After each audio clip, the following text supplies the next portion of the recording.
فبأي آلاء ربكما تكذبان إن الذين فتنوا المؤمنين والمؤمنات ثم لم يتوبوا ولهم عذاب جهنم ولهم عذاب الحريق. Indeed, those who actually have tortured the very believing men and the believing women, and for their torture, they haven't totally repented, and for this reason they will have suffered from the very punishment of hell and the very punishment of burning fire.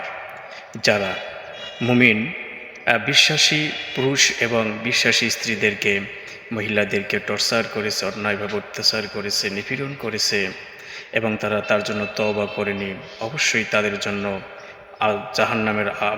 জাহান্নামের শাস্তি রয়েছে এবং তাদের জন্য রয়েছে সেই আগুনের মহান শাস্তি।